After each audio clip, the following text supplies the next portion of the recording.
people you're working with online, you're trying to measure the infrasternal angle. So if you're familiar that I discussed, involved in stuff like you measure the infrasternal angle by putting your arms overhead. That's how you get an accurate read of the infrasternal angle. The other thing too is remember how I just talked about how we have this like angle from basically like our left, in this case, our left shoulder to the right hip, the right ASIS. There's that one angle, and then there's the other. And what they should do is they should fall along the infrasternal angle. But what you could do is you can get someone to take their right hand, put it on their left collarbone. So basically, like their left pinky is on top of the acromion. And then you take your right hand, put it on your opposite shoulder. I'm sorry, this is the other way around. Yeah. And you put on the acromion. And what that should do is that should rest right on top of your rib cage. So your elbows press into your rib cage. They should rest right along that lower part of the rib cage. And so what you can think about from this perspective is the elbow in this case is going to be representative of this lower posterior rib cage, the end or the pointy part of the lower lower anterior rib cage. And so if I go like this and I'm saying, okay, well, what's their infrasternal angle? Well, I can get them to put their arms like this, and that is going to provide some type of accurate representation of whether they're wide or narrow. And I've tested this on quite a bit of people, and the narrows, because they have more A to P, they're wider A to P, but side to side, they're more narrow. So their elbows are actually going to rest closer together. And so it's just a little quick thing that I've been doing that has been really helpful in identifying what infrasternal angle somebody has. So I wanted to share that because I thought it would be helpful.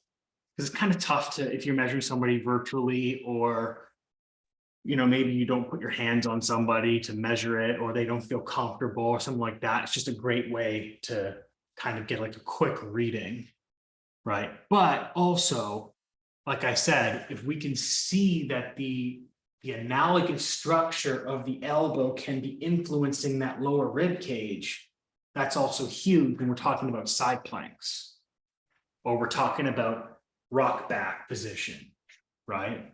Whether I want to go more of a narrow rock back or more of a wider rock back, right? If I go on quadruped, maybe for a wide infrasternal angle, I need to do this wider turn, or I need to follow along their infrasternal angle. So I maybe go here more because they're more wide. So them getting in here is going to be tough for them to expand in between their shoulder blades or their posterior rib cage, right? So we can influence arm position. So even though prone is more effective for narrows, it can be effective for wides to a certain point if they're just so compressed, we don't have any room. So what we want to do is we want to orient the whole thorax just to create space, right? Think of somebody who's like squished front, back, side to side. I've got nowhere to go. I can't do single arm presses or any type of rotation. They don't have anywhere to rotate into. They don't have any expansion. So what I could do is just orient their entire rib cage by maybe going past their available range of shoulder flexion or hip flexion, and that opens up some space somewhere that I can then use it through relative motion. So I can use orientation to drive space. Somebody has 80 degrees of hip flexion, I can go past that and they're going to roll towards the other side. Well, I want them to roll to the left anyway. I may not get them there through relative motion, not yet, but I've at least taught their body how to go towards that side. So then I can then add exercises to superimpose some of that relative motion.